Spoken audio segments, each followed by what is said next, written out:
Allah Subhanahu wa Ta'ala. Mungkin itu aja yang saya dapat sampaikan.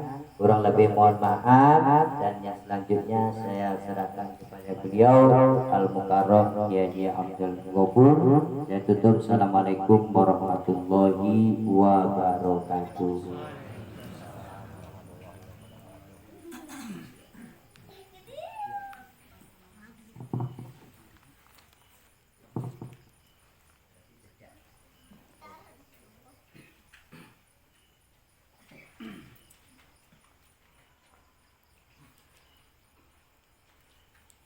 Assalamualaikum warahmatullahi wabarakatuh.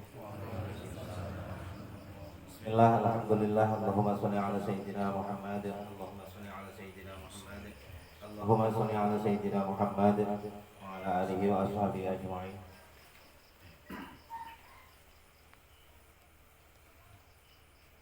Bapak, ibu-ibu semuanya yang kami hormati, yang dimuliakan oleh Allah Subhanahu wa Ta'ala.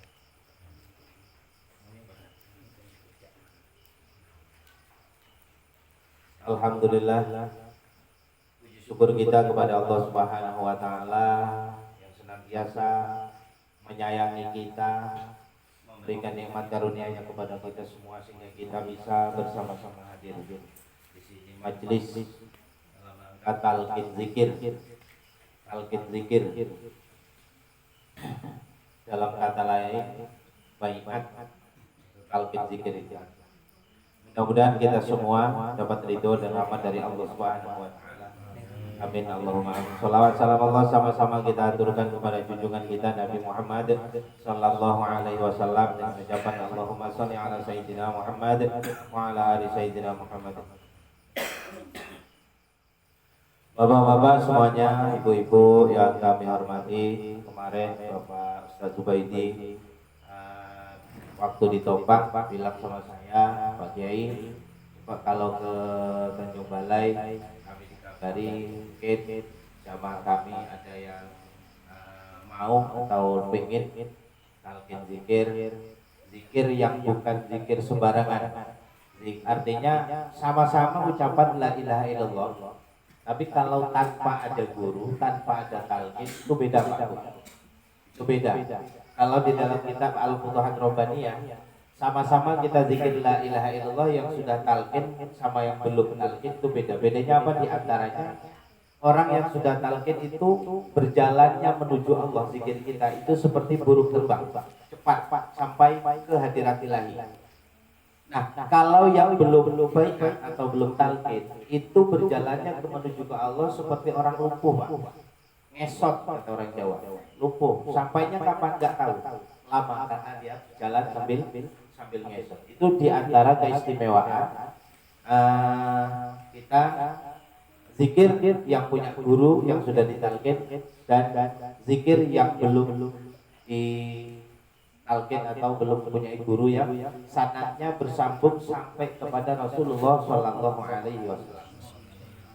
Nah, sebelumnya saya ingin menerangkan tentang qalbu.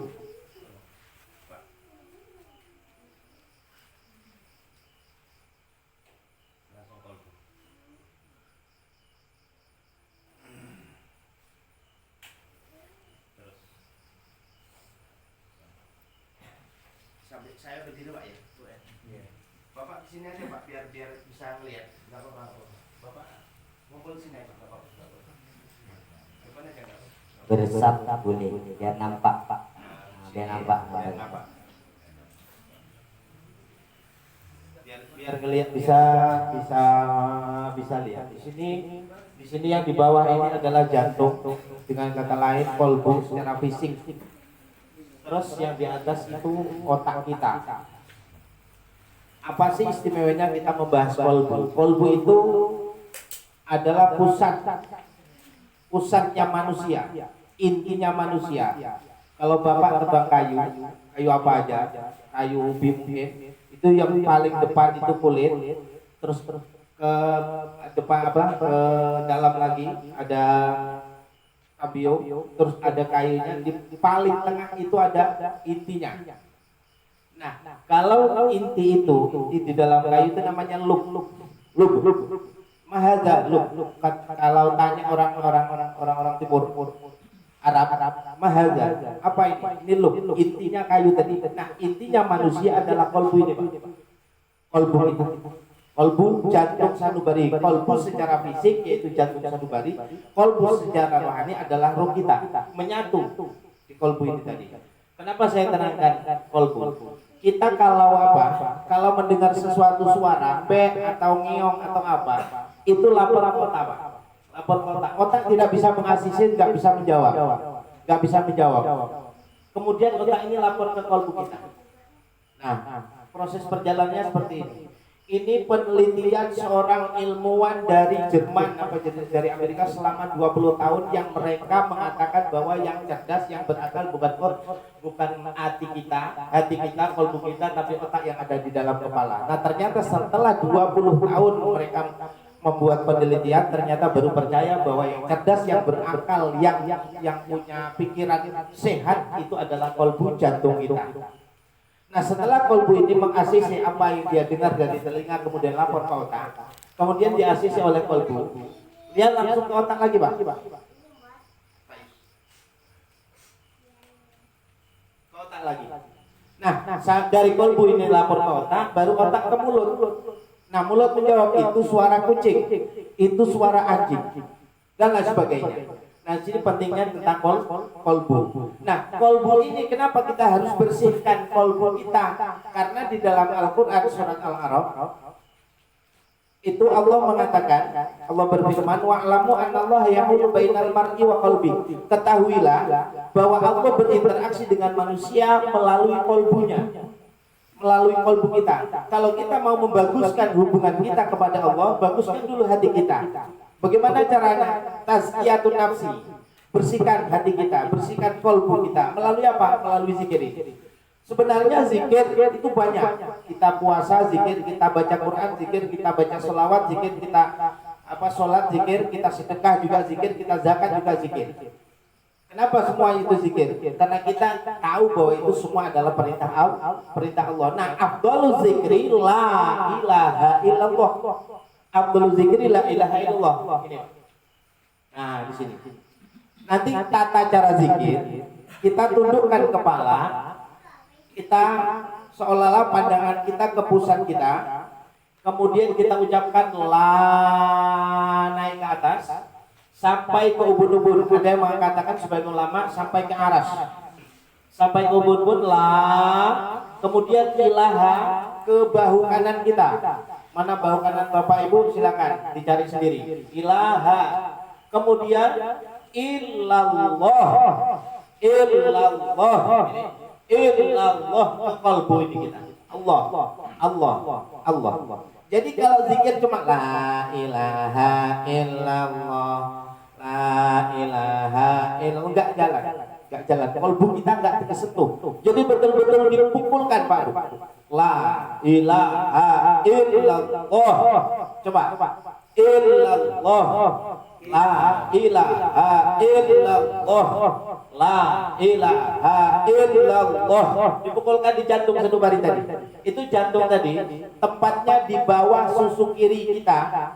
Sebelah kiri.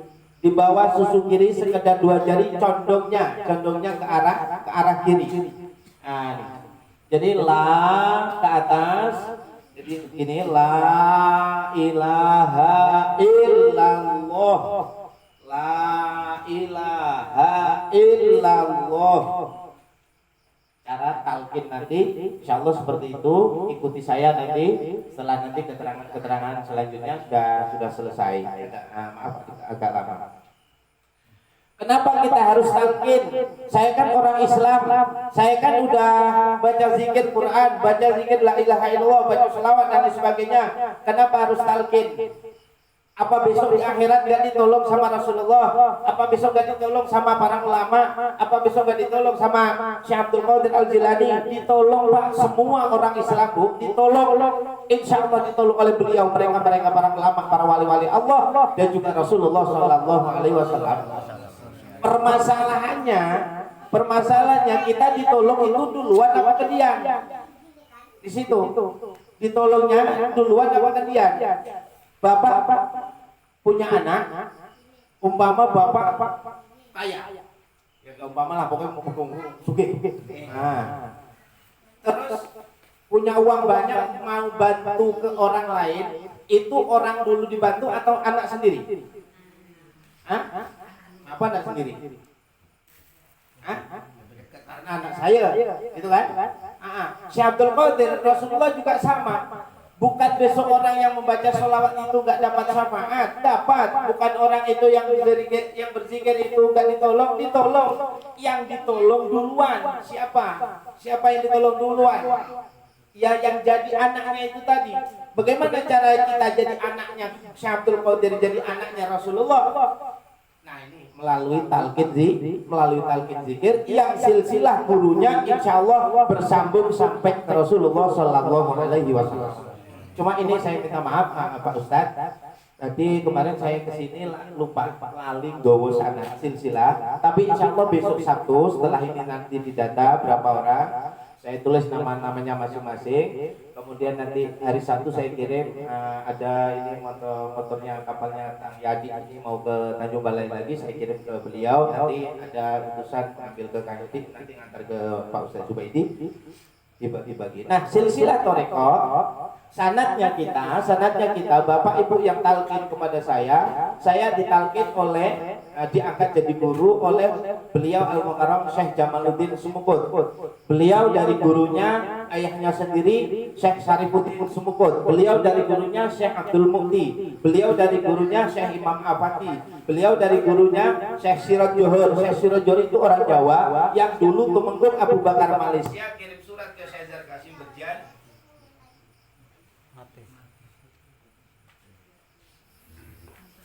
Kirim surat ke Syekh Zarkasim Berjan, minta dikirimi guru Thariqah. Nah setelah diijabahi Syekh Siraj itu mau ke Malaysia, beliau membaiat mentalkin zikir seorang ulama yaitu Syekh Imam Afadi atau terkenal dengan Syekh Indragiri. Nah Syekh Indragiri itulah yang pertama kali buka Thariqah, jamaah Thariqah mentalkin zikir para jamaah itu di Desa Topang, di tempat saya. Nah setelah itu Syekh Siraj Johor itu ditalkin oleh Syekh Zarkasim Berjan, punya guru Syekh Abdul Karim Banten. Beliau punya guru Syekh Ahmad Khatib Sambas, terus naik sampai ke atas. Syekh Ahmad Khatib Sambas, Syekh Samsuddin, kemudian Syekh Muhammad Murad, Syekh Abdul Fattah, Syekh Utsman, Syekh Abdul Rahim, Syekh Abu Bakar, Syekh Yahya, Syekh Hisamuddin, Syekh Waliuddin, Syekh Nuruddin, Syekh Syarafuddin, Syekh Samsuddin, Syekh Muhammad Natak, Syekh Abdul Aziz, Syekh Abdul Qadir Al-Jilani, punya guru Syekh Bisaid Al-Mubarak, Syekh Abil Hasan Ali Al-Hakari, Syekh Abil Fardiyah Turtusi, Syekh Abdul Wahid At-Tamimi, Syekh Abu Bakar Sibli, Syekh Abil Qasim Junaidi Al-Baghdadi, Syekh Sari Sakoti, Syekh Ma'ruf Al-Karhi, Syekh Abil Hasan Ali bin Musa Ridho, Syekh Musa Al-Kazim, Syekh Ja'far Shodiq, Syekh Muhammad Al-Bakir. Syekh Muhammad Al-Bakir itu dulu ulama yang menaklukkan Raja Demit, Raja Jin di tanah Jawa. Syekh Muhammad Al-Bakir terkenal dengan Syekh Subakir. Beliau dari gurunya yaitu Syekh Ali Zainal Abidin. Beliau dari gurunya ayahnya yaitu Sayyidina Husain. Beliau dari ayahnya yaitu Sayyidina Ali, ditalqin oleh Sayyidina Ali karramallahu wajhah. Nah, Sayyidina Ali ditalqin oleh Rasulullah sallallahu alaihi wasallam. Rasulullah ditalqin dibaiat oleh malaikat Jibril. Malaikat Jibril dibaiat oleh Allah Subhanahu wa taala. Ini jadi urutan guru-guru namanya sanad. Silsilah yang nyambung sampai ke Rasulullah. Insya Allah zikir ini bukan sembarang zikir dan bukan zikir yang istilahnya bukan aliran-aliran yang tidak jelas. Mohon maaf. Insya Allah bagus. Sanadnya pun nyambung sampai kepada Rasulullah Sallallahu Alaihi Wasallam. Nama Thariqahnya Qadiriyah wa Naqsabandiyah. Qadiriyah wa Naqsabandiyah itu dulu Sayyidina Ali matur sama Rasulullah, ya Rasulullah dullani aqrabut turuqi ilallah wa ashaliha. Ya Rasul, tolong aku kasih jalan, kasih tahu bagaimana caranya untuk mendekatkan diri kepada Allah Subhanahu wa taala yang mudah, yang enak dan mudah. Rasulullah menjawab, kamu zikir, kamu puasa, kamu zakat, itu sudah jalan menuju Allah. Itu semua orang tahu ya Rasul. Saya ingin yang lebih istimewa. Rasulullah menjawab, ya Ali, la taqumus sa'ah wa ala wajhil ardi may yaqulu Allah Allah. Dunia ini tidak akan kiamat selagi masih ada orang yang berzikir Allah Allah. Ini tadi. Ini. Allah, Allah, Allah, Allah, Allah. Terus berzikir. Nah setelah itu Sayyidina Ali tanya, bagaimana caranya ya Rasul? Bagaimana caranya? Gini kata Rasulullah, pejamkan matamu, ikuti aku. Apa yang aku katakan ikuti. Kemudian Rasulullah mentalkin Sayyidina Ali dengan kalimat la ilaha illallah, la ilaha illallah. Walaupun panjang, illallah, tolong ditekan semaksimal mungkin. Dorban sadida dengan pukulan yang kuat. La ilaha illallah. Jangan cuma la ilaha illallah, la ilaha itu ngantuk nih. Ngantuk asli ngantuk. Nah, setelah itu Sayyidina Ali turun zikir apa namanya? Zikir la ilaha illallah dinamakan zikir jahar, namanya juga dengan kata lain zikir nafi isbat. Nafi itu mengesampingkan, membuang, menidakkan, meniadakan. Apa? Meniadakan, membuang illallah selain Allah. Allah Tuhan kita. Jangan ada Tuhan yang lain selain Allah. Kalau dulu zamannya Nabi Ibrahim itu benar-benar keramat yang dijadikan Tuhan, patung berhala dan sebagainya. Zamannya Nabi Musa orang-orang yang hebat seperti Fir'aun dijadikan Tuhan. Terus zamannya Nabi Nuh juga patung-patung itu dibuat jadi Tuhan. Nah sekarang itu pun banyak. Di dalam Al-Quran disampaikan oleh Allah Subhanahu Wa Taala, ara'aita man ittakhadha ilahahu hawahu. Apakah kamu tidak melihat? Apakah kamu tidak melihat orang-orang yang saat ini membuat hawa nafsunya menjadi Tuhannya? Menjadi Tuhannya. Apa? Pengen sesuatu. Kalau musim hari raya, nah ini dia. Hari raya, baju di lemari udah banyak tuh. Baju di lemari banyak nih. Nah hari raya tuh datang bingung tuh. Pak, besok macam mana lah? Ada baju nih Pak. Beli lagi Pak ya. Terus menuruti hawa nafsunya. Kalau pengen sesuatu, pengennya langsung datang, langsung jadi, langsung bisa. Ini. Apa Pak baju ini mau langsung menunggu ini? Ada. Yang pengen baju terus ada. Biasa tuh bukan sini aja, sadam. Nah, la ilaha illallah terus turun sampai ke guru kita Syekh Abdul Qadir Al-Jilani, berkembang pesat zikir itu, maka dinamakan zikir itu jalan. Toreko itu jalan menuju Allah,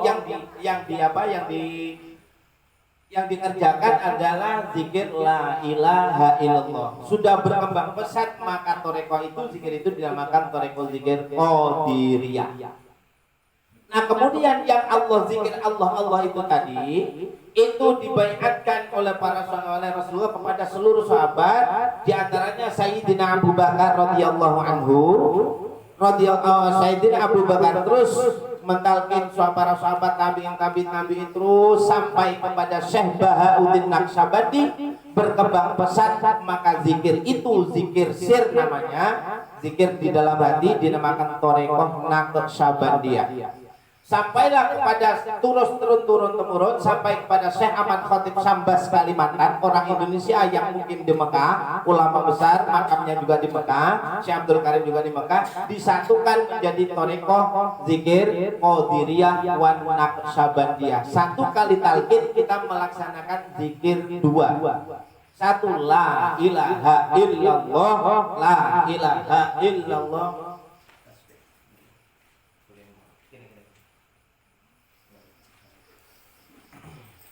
La ilaha illallah, la ilaha illallah. Kalau la ilaha illallah nanti Bu, zikirnya itu 165. Setiap kali kita melaksanakan sholat, la ilaha illallah, la ilaha illallah, la ilaha illallah. Satu putaran 100, kemudian satu putaran lagi itu udah lebih dari 165.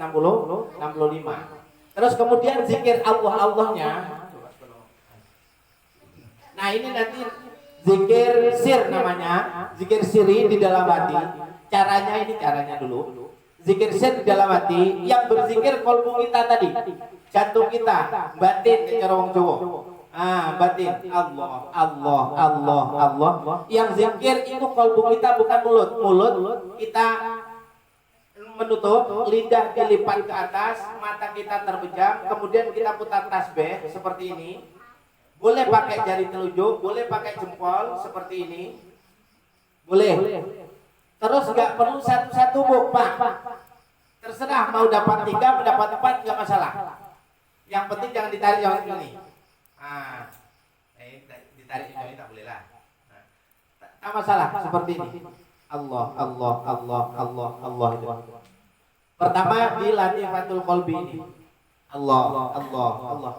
Mau lebih cepat tangannya daripada kolbunya enggak masalah. Mau lebih cepat kolbunya daripada tangannya tidak masalah juga. Enggak masalah.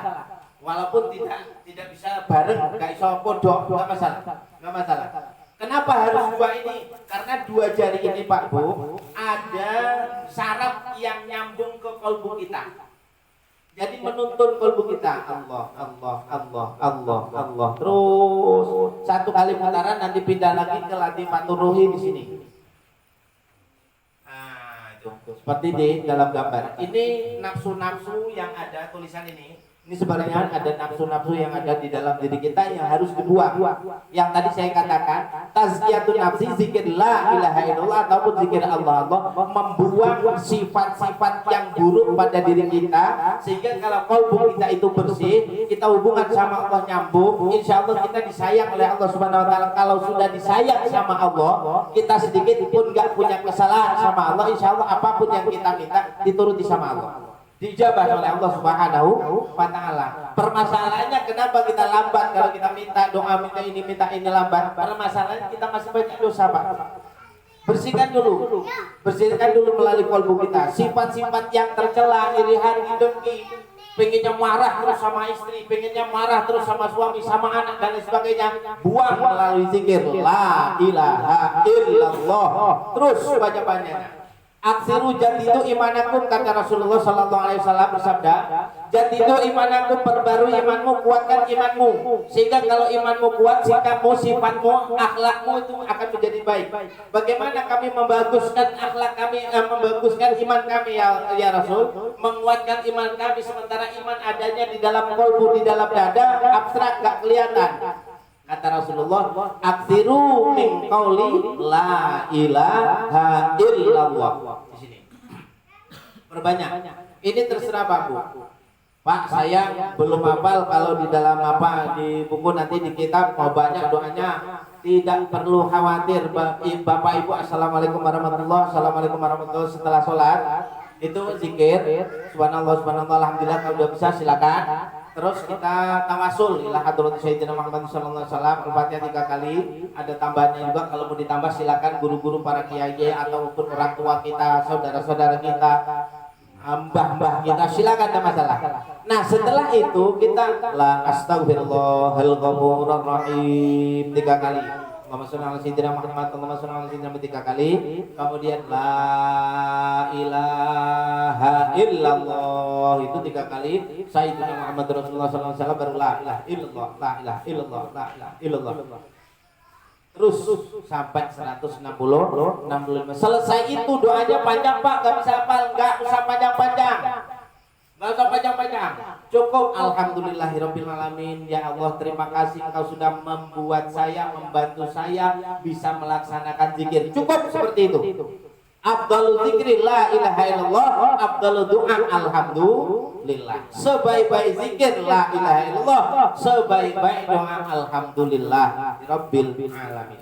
Cukup, tidak masalah. Nanti kalau bertambah belajar lagi. Insya Allah nanti setelah ini akan dibimbing oleh Bapak Ustadz Jubaidi. Bisa nanti seterusnya cara zikirnya nanti akan dibimbing oleh beliau. Kemudian apa sih manfaatnya ilmu toriko? Ilmu toriko ini untuk mengetahui hal ihwal tentang nafsu-nafsu, sifat-sifat yang tercela yang ada di dalam diri kita ini Pak Bu. Ini nanti dengan zikir La ilaha illallah ataupun Allah. Allah itu, nah di sini akan hilang sifat-sifat yang buruk dalam diri kita. Allah, Allah, Allah mengikuti detak jantung kita. Nah, kolbu tadi, jantung sanubari kita, itu kalau secara ilmu dokter, itu jantung kan memompa darah ya Pak ya, memompa darah untuk mengalirkan darah, untuk mengalirkan darah ke seluruh tubuh kita. Kalau orang itu dalam darahnya itu banyak kotoran, seperti mungkin maaf pemabuk atau mungkin makanan-makanan sekarang itu kan banyak kimia, baik kerupuk ataupun banyak kimia. Nah, itu akan menjadi sampah dalam darah kita. Nah, fungsi jantung itulah yang menyaring. Kalau sudah terlalu banyak sampahnya itu tadi, maka jantung tak kuat, maka jadilah sakit jantung jebol. Nah, operasi namanya operasi jantung. Nah, kolbu kita secara rohani itu juga sama, memompa darah, membagikan darah ke seluruh tubuh kita, itu supaya untuk menyaring yang di dalam darah itu ada nafsu-nafsu setan, nafsu-nafsu yang buruk, nafsu-nafsu sifat-sifat yang jelek. Nah, itu disaring, kemudian supaya mengalir ke seluruh tubuh kita, itu akan menjadi baik semuanya, bagus, apik kabeh disaring. Nah, jantung itu juga menyaring secara ilmu toreko, menyaring darah kita supaya darah yang mengalir itu juga jadi bersih. Allah.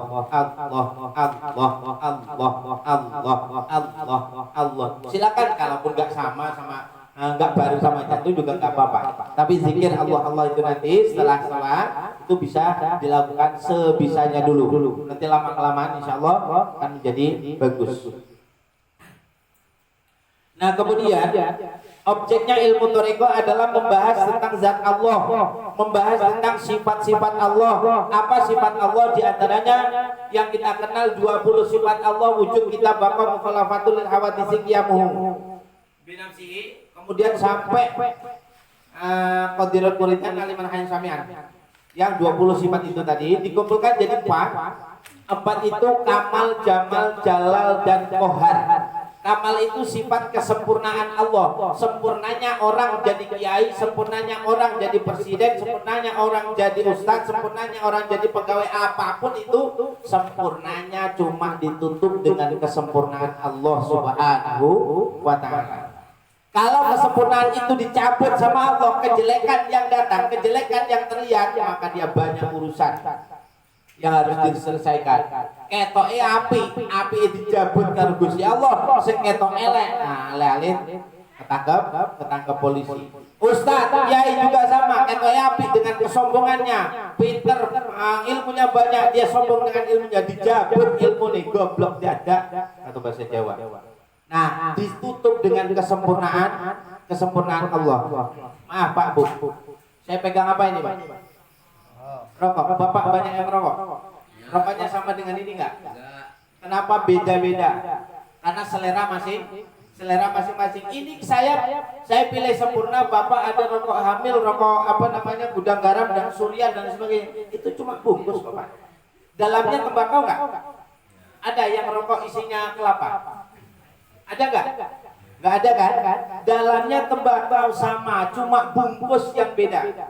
Nah, kita manusia, kebaikan kita, kejelekan kita itu semua dibungkus oleh Allah Subhanahu wa taala. Kebaikan Allah dibungkus, gak ketok elek.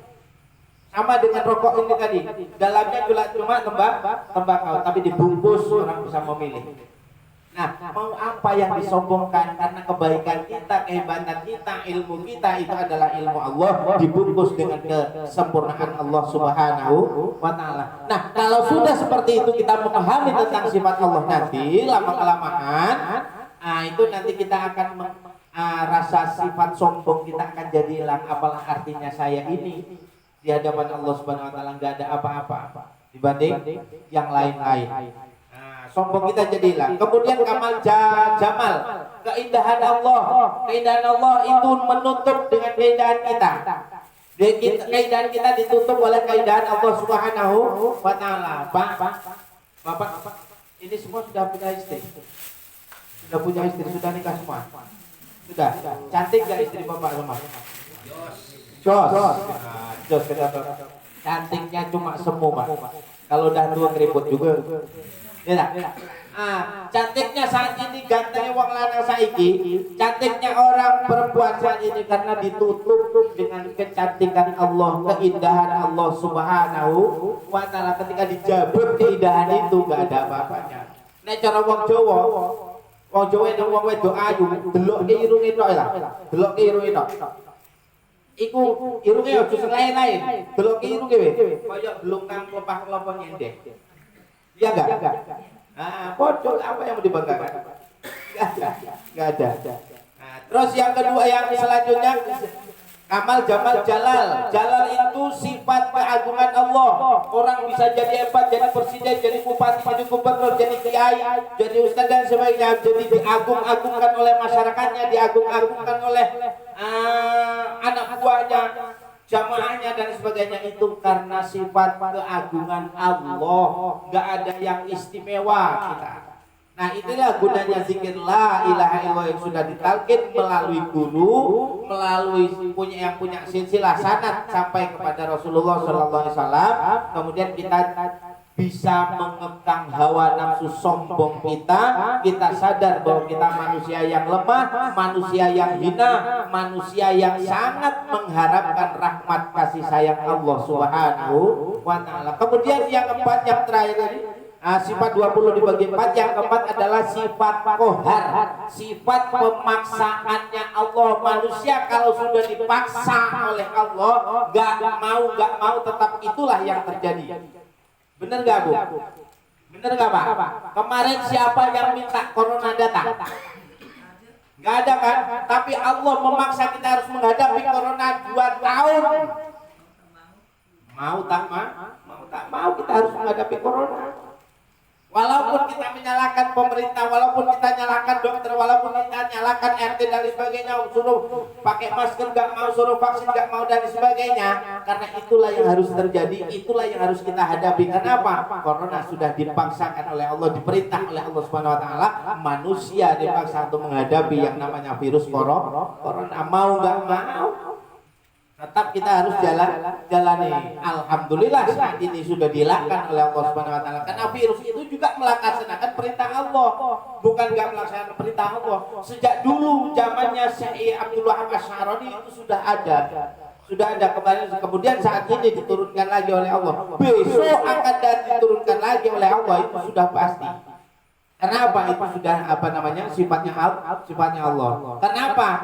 Kita disuruh bebersih, tangan yang bersih, mau makan cuci tangan, mau minum cuci tangan, mau kerja bagaimana caranya yang bersih, kita enggak.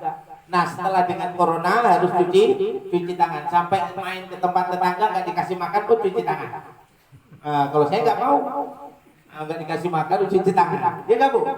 Nah di sini dipaksa oleh Allah Subhanahu wa taala. Nah dengan zikir ini nanti insya Allah kita akan lama kelamaan menjadi bersih hati kita, kalbu kita, kemudian mudah-mudahan hubungan kita kepada Allah Subhanahu wa taala akan menjadi bagus, semuanya menjadi baik. Nanti kita ketika menjelang ajal menghadap Allah Subhanahu wa taala, semuanya dijadikan oleh Allah husnul khotimah. Amin Allahumma amin. Kemudian buahnya hasil ilmu thariqah, setelah kita talqin zikir ini Pak Bu, nanti kita akan bisa mengesampingkan, membuang sifat-sifat yang tercela tadi. Nah, kemudian hukumnya baiat atau talqin ilmu thariqah, talqin zikir itu bagaimana? Ada 2 hukum. Yang pertama, kalau talqin zikir, baiat zikir itu tadi untuk menambah amalan, itu baiatnya sunnah nabawiyah, hukumnya sunnah. Tapi kalau talqin zikir ini untuk menghilangkan, mengikis, membuang, membersihkan qalbu dari sifat-sifat yang tercela, maka hukumnya fardu ain, bukan fardu kifayah. Fardu ain. Kalau fardu kifayah satu sudah talqin, yang lain enggak talqin enggak apa-apa, sifatnya pribadi. Fardu ain yang lain talqin, kita belum, tetap sama, nggak bisa dianggap sudah talqin. Kemudian ilmu thariqah ini juga membuat kita mengajarkan supaya kita bisa ngaji yang lebih dalam lagi, artinya bisa membenarkan ibadah kita. Kita sudah sedekah, kita sudah zakat, kita sudah sholat, kita sudah sering infak ke masjid dan sebagainya. Perlu dibetulkan lagi dengan apa? Supaya hati kita ini bisa ikhlas. Bisa ikhlas. Yang namanya ikhlas sebenarnya bukan saja tidak mengharap balasan dari manusia, bahkan Pak Bu, yang namanya ikhlas itu sama sekali tidak mengharapkan pahala dari Allah. Ikhlas yang tingkatnya paling tinggi. Nah, tidak mengharapkan balasan dari Allah. Mau dikasih pahala, mau dikasih surga, mau dikasih neraka, itu terserah Allah. Yang penting saya ibadah karena Allah, tujuan saya mendekatkan diri kepada Allah. Tapi untuk kita, saya dan Bapak Ibu semuanya, ya mengharapkan pahala itu sudah hebat, sudah bagus. Insya Allah sudah bagus. Kemudian apa sih manfaatnya? Keuntungan kita berzikir. Rasulullah Shallallahu Alaihi Wasallam itu bersabda, ala unabbiukum bi khairi amalikum wa azkaha 'inda malikikum wa arfa'iha bi darajatikum wa khairil lakum min infaqi dhahabi wal waraqi wa khairil lakum min an talqaw aduwakum fatadribu ankum wa yadribu ankum qalu bala qala zikrullah. Hai para sahabat, maukah kalian aku ajarkan suatu amalan yang sangat istimewa? Di hadapan Tuhanmu sangat istimewa, bisa mengangkat derajatmu, bisa lebih baik lagi daripada engkau bersedekah emas dan perak, lebih baik daripada engkau perang fisabilillah, engkau bisa membunuh musuhmu dan engkau pun terbunuh oleh musuh. Kata para sahabat, bala ya Rasul, kami mau. Apa kata Rasulullah? Qala zikrullah, berzikir kepada Allah. Cuma dalam hadis lain Pak Bu, az-zikru la yanfa'u illa bitalqin. Zikir itu tidak ada manfaatnya kecuali ditalqin Pak Bu. Ditalqin itu dibaiatkan. Gak ada manfaatnya kalau nggak ditalqin. Manfaatnya apa? Apa kalau nggak baiat itu zikir la ilaha illallah nggak punya apa? Nggak ada pahalanya, nggak dikasih pahala, tetap dikasih Pak. Tetap dikasih kalau masalah pahala. Yang dimaksud manfaat di sini tidak bisa membersihkan kolbu kita. Likulli syai'in siqalah wa siqalatul qalbi zikrullah. Setiap sesuatu itu ada pencucinya. Pencuci kolbu kita adalah zikir kepada Allah Subhanahu wa taala, dan zikir itu harus ditalkinkan kepada guru yang silsilahnya, sanadnya nyambung sampai kepada Rasulullah Shallallahu Alaihi Wasallam. Dalam ayat Al-Quran Allah berfirman, "Fadhkuruni azkurkum." Kalau kalian ingat aku terus, maka aku akan ingat kepada kalian. Dalam ayat lain surat Ar-Ra'd, alladzina amanu wa tatma'innu qulubuhum bi dzikrillah, ala bi dzikrillah tatma'innul qulub. Hanya orang-orang yang beriman hatinya bisa tenang karena berzikir kepada Allah. Ingatlah, dengan berzikir hatimu bisa tenang. Dengan berzikir, bukan cuma mendengarkan zikir. Kawan zikir kita tenang ngantuk, bukan tenang ujungnya nih. Kak tenang wi ngantuk aslinya. Ya. Dengan berzikir, ala bizikrillah tatma'innul qulub. Kemudian apa keistimewaan zikir lagi? Allah berfirman, wa man a'rada an dzikri fa inna lahu ma'isyatan dhanka wa nahsyuru yaumal qiyamati a'ma. Orang-orang yang berpaling berzikir kepadaku akan aku berikan kehidupan yang susah di dunia ini. Uripe susah, atine selalu gundah gulana, sumpah kata bahasa Jawa. Saya enggak zikir, hidup saya enak Pak. Uang banyak, istri pun banyak, semua enak pokoknya.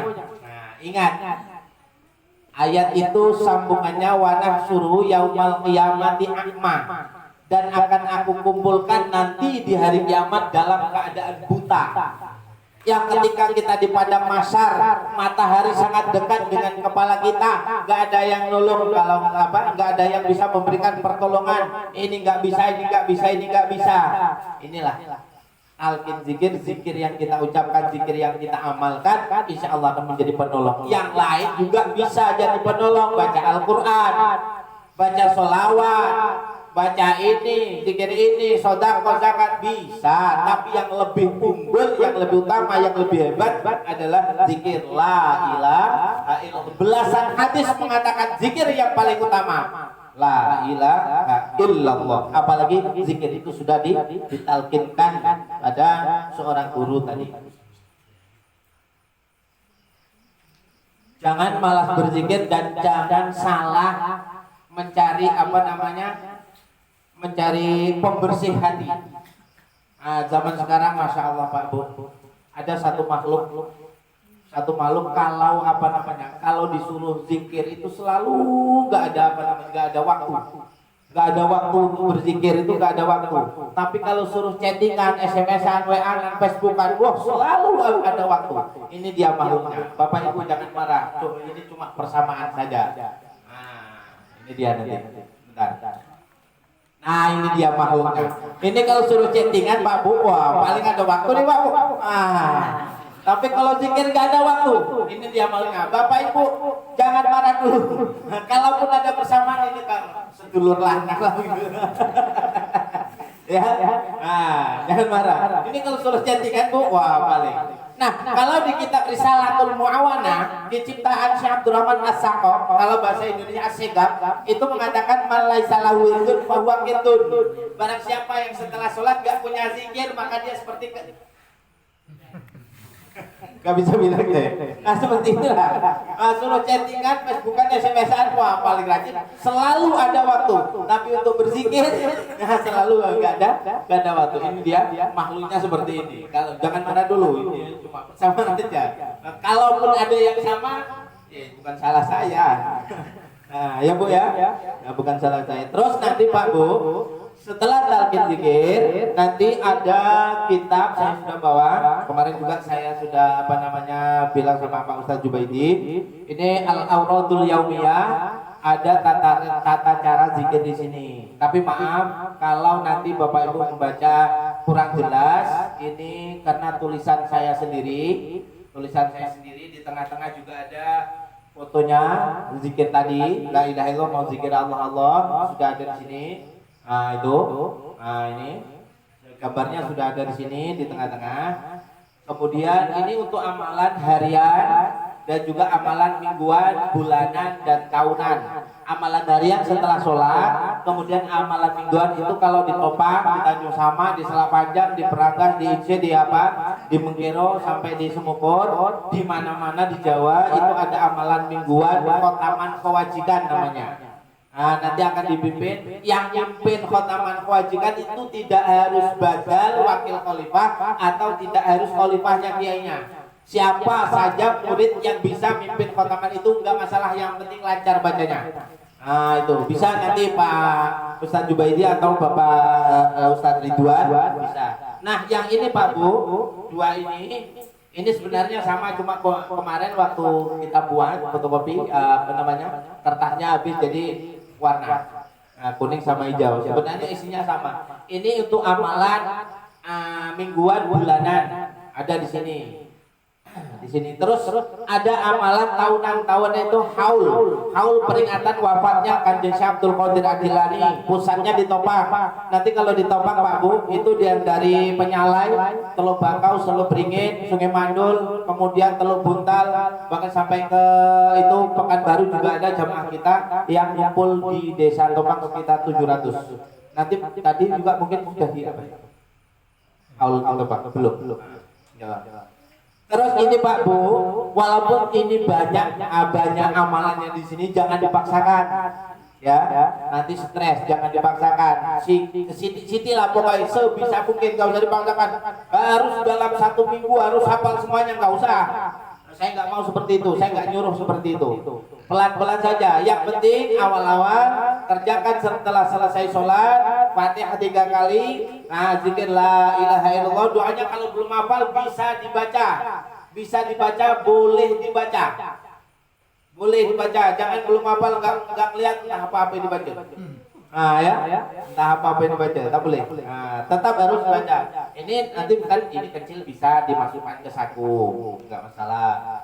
Terus yang ini untuk amalan harian zikir la ilaha illallah. Tata caranya seperti itu nanti bisa dibimbing, bisa dikasih tahu sama Pak Ustadz Baiti. Tata caranya sekali lagi zikir tadi la ilaha illallah. Coba la ilaha illallah. La ilaha illallah. Dipukulkan di jantung, Bu. Apa? Jantung. Illallah. Illallah. Illallah. Nah, di sini. Di kalbu kita biar dihentak dengan pukulan yang kuat, durban sadida, dengan pukulan yang kuat. Tapi ini maaf kitab di sini saya tulis di belakang dilarang memperbanyak kitab ini dengan alasan dan bentuk apapun. Ya. Dilarang memperbanyak kitab ini, artinya nggak boleh fotokopi. Kalau punya bapak ibu nanti hilang atau rusak, bisa matur sama Pak Jubaid, nanti biar Pak Ustadz Jubaidi bilang sama saya kirim dari Topak. Insya Allah Pak Bu, nanti kita setiap bulan, tapi tanggalnya belum bisa ditentukan. Rencana setiap tanggal 18 bulan Jawa, bulan Jawa lah ya. Kita nanti ke sini, kita lakukan khotaman belasan namanya, tawajuhan. Tawajuh itu Pak Bu, zikir sir, zikir kolbu yang dibimbing oleh guru atau wakilnya guru. Wakilnya guru yang bisa membimbing zikir sir itu, zikir Allah itu juga harus melalui izin, melalui baiat. Zikir ini, zikir sir namanya Allah. Nanti setiap bulan insya Allah kita datang ke sini, saya bersama rombongan. Insya Allah kita amalkan atau ajarkan namanya tawajuhan. Tawajuhan itu membimbing hati kita menuju Allah, mengingat Allah yang dituntun, yang dibimbing oleh guru mursyid itu tadi. Itu namanya tawajuhan. Kalau setelah itu hariannya ya biasa kita lakukan sendiri, tidak masalah. Kita lakukan sendiri, tidak masalah. Setelah nanti ada tata cara zikirnya. Saya ulangi lagi, la ilaha illallah, la ilaha illallah, la ilaha illallah, la ilaha illallah, satu-satu. Kemudian zikir sirnya caranya seperti ini sambil tahan nafas Pak. Ada doanya ilahi anta maksudi waridhoka matlubi altini mahabbataka wa ma'rifataka. Kita pejamkan mata kita, kemudian lidah kita dilipat ke atas, mulut mingkem tertutup, kemudian kita tahan nafas.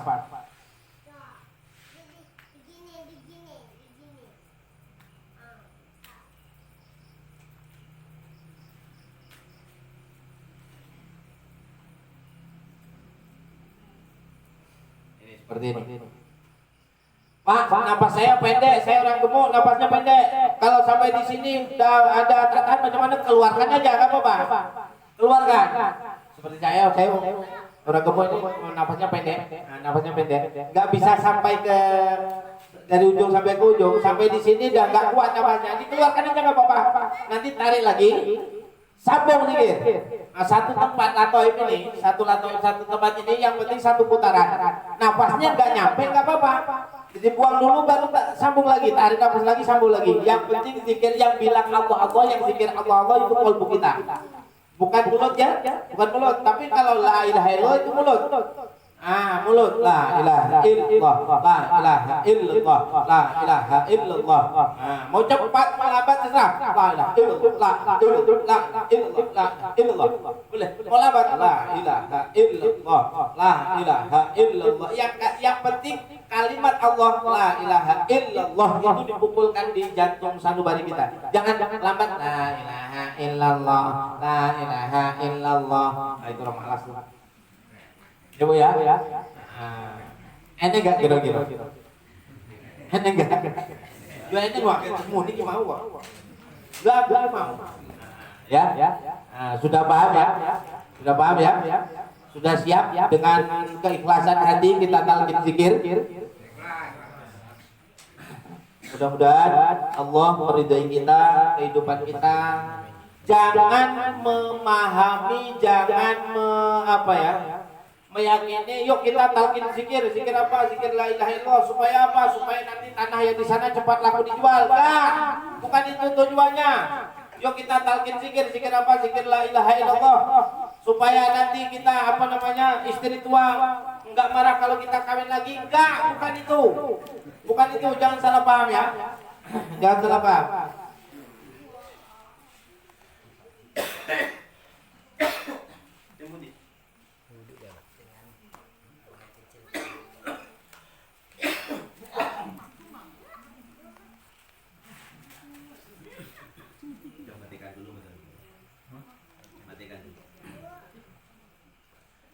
Nanti kita tunggu Bapak itu. Zikir yang kita akan laksanakan ini bukan zikir untuk urusan dunia. Yang jelas membersihkan hati kita supaya hubungan kita kepada Allah lebih bagus lagi. Seperti yang saya sampaikan tadi, wa'lamu annallaha yahulu bainal mar'i wa qalbi. Ketahuilah bahwa Allah itu berinteraksi, berhubungan dengan manusia melalui kalbunya. Kalau mau membaguskan hubungan kita kepada Allah, baguskan hati kita dulu. Bersihkan. Caranya tazkiyatun nafsi, yaitu bersihkan melalui zikir la ilaha illallah. Gak usah khawatir, gak ada paksaan. Artinya gak ada paksaan. Setelah talqin zikir ini semua harus dilaksanakan. Ya memang seperti itu, tapi gak dipaksa. Harus 1 bulan harus bisa semua. Setahun baru hafal Pak, boleh, tak masalah. 2 tahun baru bisa berhafal, boleh, tak masalah. 5 tahun banget. 1 tahun, 2 tahun baru hafal, tidak masalah. Yang penting terus diamalkan, dipelajari sambil kita laksanakan.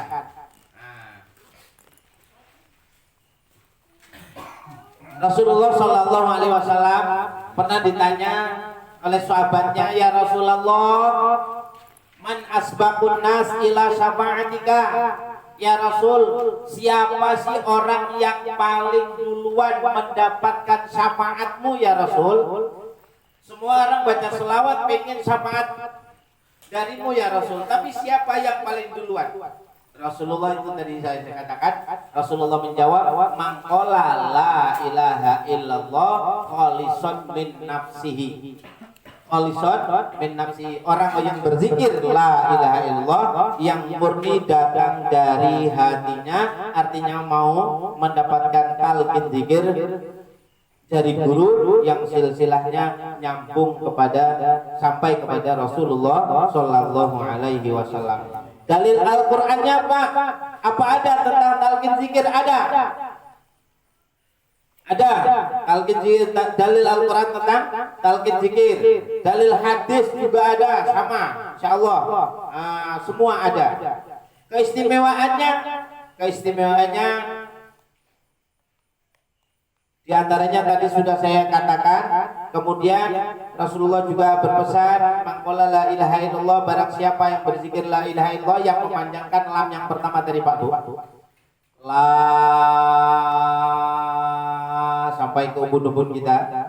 Ilaha illallah itu diampuni 4.000 dosa besar.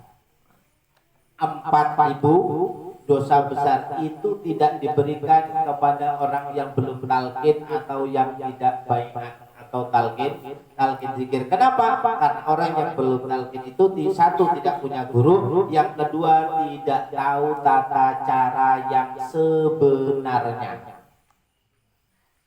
10.000, 100.000 yang diucapkan oleh orang yang la ilaha illallah, yang diucapkan oleh orang yang belum talqin, itu tidak akan pernah sama yang diucapkan oleh yang sudah talqin zikir, walaupun cuma 165. 165 setiap waktu, setiap 5 waktu sholat itu, walaupun yang belum talqin sampai sehari semalam itu 10.000, 100.000 tidak akan pernah sama. Kenapa? Itulah keistimewaan orang yang talqin sudah punya guru. Dalilnya di Al-Quran, innalladzina yubayyi'unaka innama yubayyi'una Allah. Wahai Muhammad, kata Allah, sesungguhnya orang-orang yang berbaiat kepadamu, talqin zikir kepadamu, hakikatnya mereka berbaiat, berjanji kepada Allah Subhanahu wa Ta'ala. Talqin kepada Allah cuma wakil saja. Moga Pak. Nah, di sini Pak. Di sini coba. Depan aja berbaris seperti saf salat. Silakan bersaf.